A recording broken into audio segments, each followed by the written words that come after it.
Man, I love working at Chili's. It was the best. Every night was the same. People complaining, hey, my food tastes funny. I'm like, yeah, welcome to Chili's. You ordered a steak for $8.99.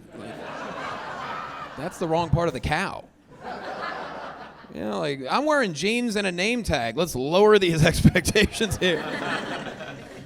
And at chain restaurants, nobody can order anything off a menu correctly, okay? I've had adults order fajitas.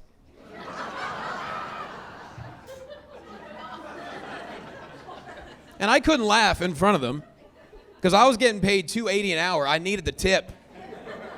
So I had to play along. I'm like, no problem. We have chicken or steak fajitas. What can I get for you? Just so you know, every order of fajitas comes with a side of rice and beans and Rosetta Stone, in case you're interested. You idiot. And the restaurant people know, complaints at restaurants, you'll never forget them. Some people are out of control. This complaint I remember from 17 years ago. I walked up to the table. I was like, you enjoying your meal? She goes, no. White lady, of course. She goes, no. So you're going to go back there right now and let the chef know that the chicken is dry. And I was like, chef?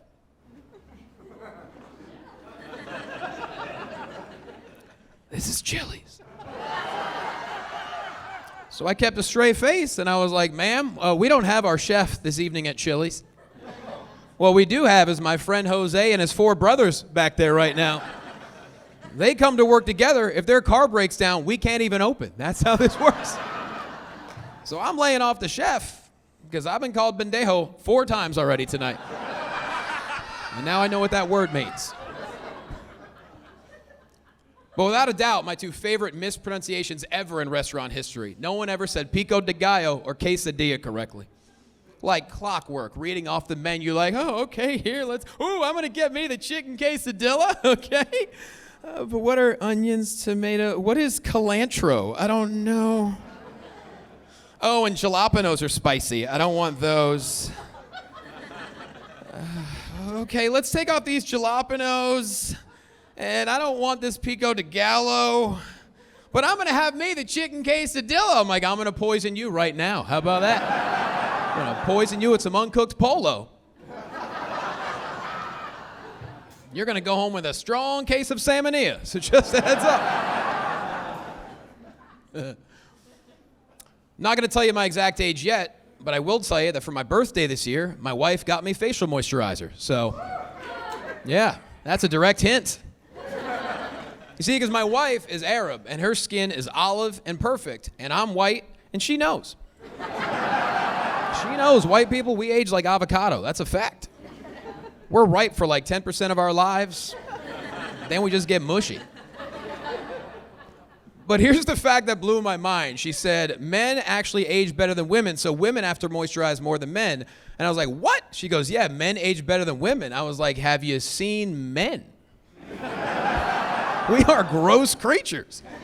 And she's like, no, it's a fact. Men age better than women because men, you're not touching your faces all day like we do.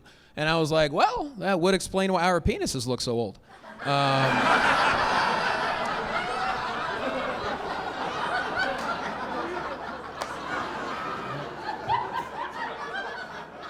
There is no beauty regimen that's going to fix that. There is a lot of wear and tear down there, fellas.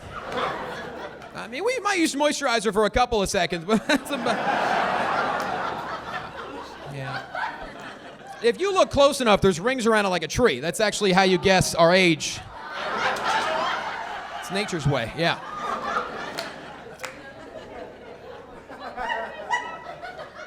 And that's a joke that got me kicked off a cruise ship, so...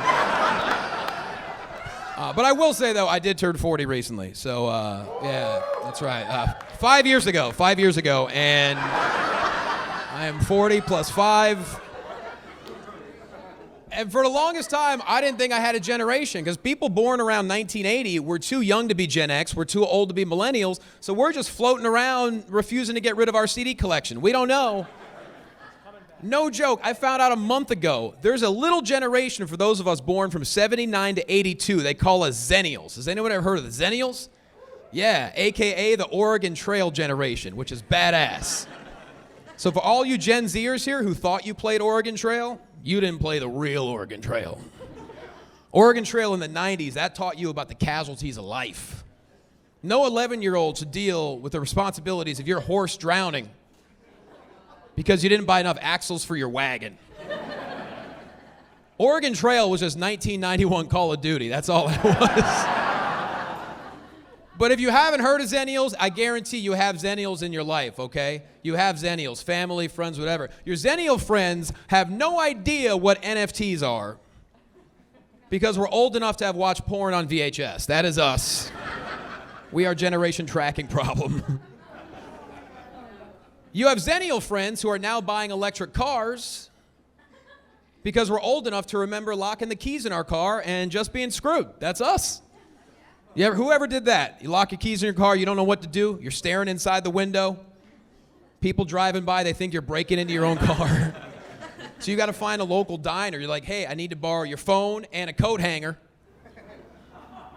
Yeah, and they try to give you a plastic coat hanger. You're like, no, I need one of the abortion ones. Because I gotta get creative. All right, we could talk about healthcare. That's fine.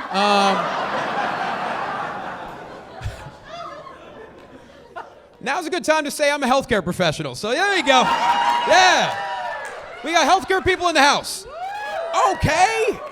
Here's the fun thing about being a healthcare professional. When you transition from being a healthcare professional full-time to working in entertainment full-time, your health insurance changes a little bit. Yeah, man. As a full-time physical therapist, I had a Blue Cross PPO.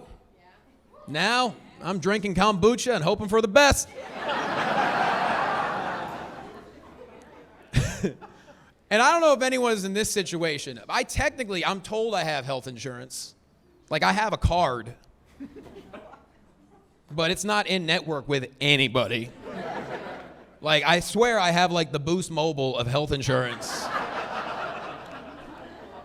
Like, on the back of the card, next to deductible, it just says walk it off. I'm like, dude. Next to prescription, it just says no. And next to hospital stay, it says, hey, man, don't be a pussy. I'm like, dude, that's not. And I don't mind saying this as a healthcare professional. I think GLPs are getting a little bit out of control. You know? If you're on GLP, hey, do what you gotta do. I just want Big Pharma to stop ruining music in the commercials. It's too much, man. They're already selling well enough. We don't need to see a commercial that's like, Ozempic. Oh. Like, come on, man. They're already ruining music from the 70s and 80s with Big Pharma. You know what's coming next? 90s. Which means it's a matter of time until hip-hop enters Big Pharma commercials. I guarantee you it's going to happen soon enough where you're going to see a GLP commercial pop up like, girl, you look good because you slimmed that ass up. You'll be taking Wegovy. You slim that ass up. Shut your tummy down because you slim that ass up. Here's a prescription. Slim that ass up. It's coming.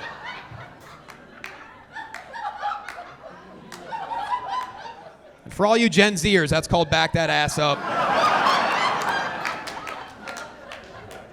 One of the greatest songs of all time.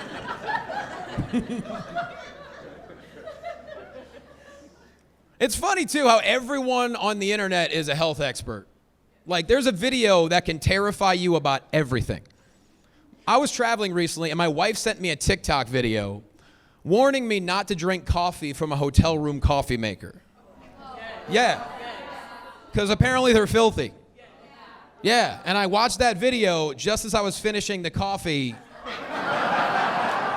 from a hotel room coffee maker. So I texted her back. I was like, babe, any chance you have a video with the antidote to hotel room? Because I think I need to have my stomach pumped. And I get it, man. Everything is trying to kill us. They say there are microplastics and everything. But I was a kid in the 80s. As a snack, I would chew on styrofoam. So I think I'm immune. I don't know. But we're big naturopaths, though, my wife and I. We take the natural route on things. We're just different levels of naturopath. You know what I mean? Like, I'll tell her, like, hey, babe, I got this new collagen protein that we could put in our coffee. And she'll be like, great, I got us an enema kit for the house. I'm like, oh, shit, okay. Guess I need to add Vaseline to the grocery list. Did you get more than one enema kit? I don't want to share everything.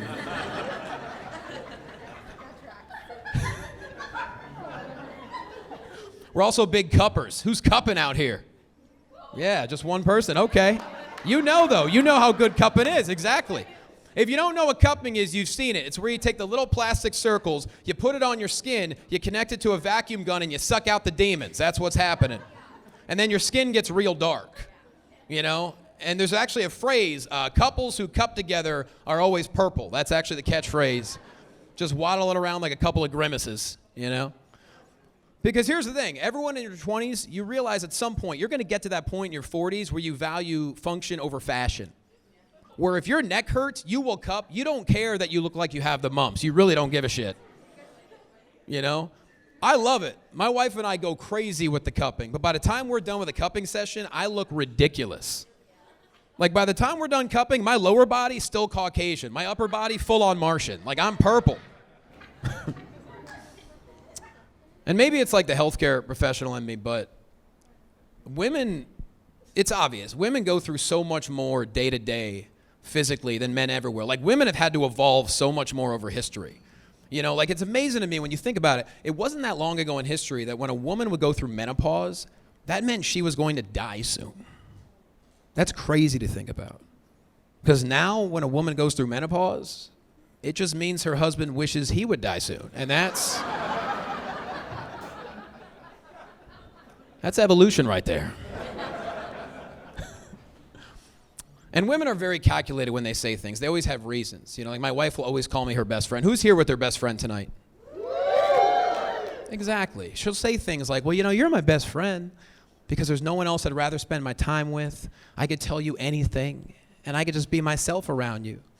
So, of course, I tell her, well, you're my best friend because I don't see my actual friends anymore. I love how hard you're laughing at that, which means it's really hitting home for you. And your girl is right next to you, which is the best.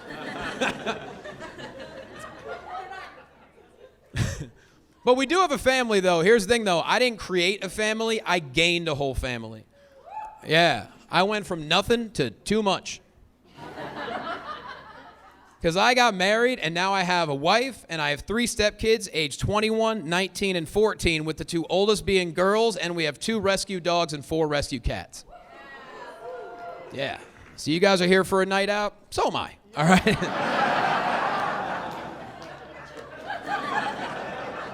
I wasn't even on the show. I just really need to talk for a little bit. Yeah. The pandemic affected us all differently, you know? Some people got COVID. I got a family. Who knew?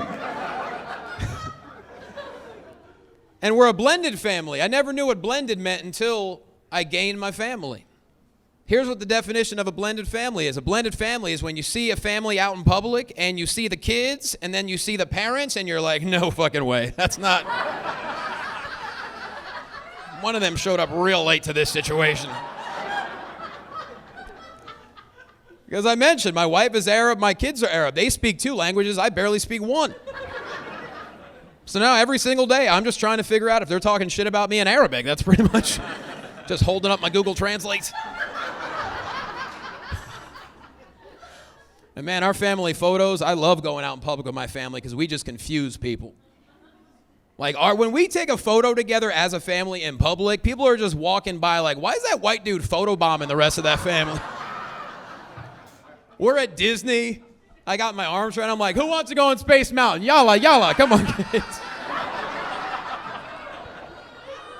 I will admit, though, like, before I met my wife, I did the dating app thing. You know, a lot of us are doing that. It's happened. You know, nothing crazy ever happened with a dating app, but I will tell you the most interesting interaction I ever had.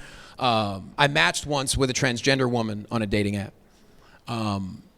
Here's the thing. I'm all about inclusion, except she didn't include that on her profile. But she messaged me first, and all she said was, hey, I'm a T-girl. Is that okay with you? Guys, I didn't know the lingo. Why would I? So I just messaged her back. I was like, well, I'll be honest, I'm more of a coffee person. You know?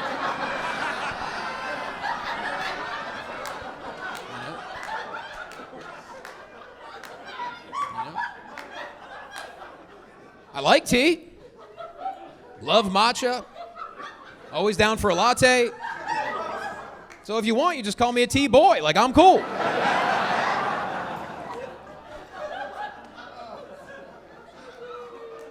And that's where I think she thought I was flirting.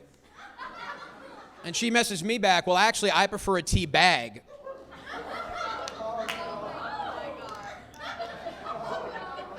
So I messaged her back, well, if we're talking tea, I'm more of a loose leaf guy.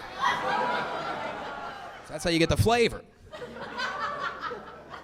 This is where she realized I was a moron. And she messaged me back in all caps, I am transgender, to which I messaged back, what does that have to do with tea?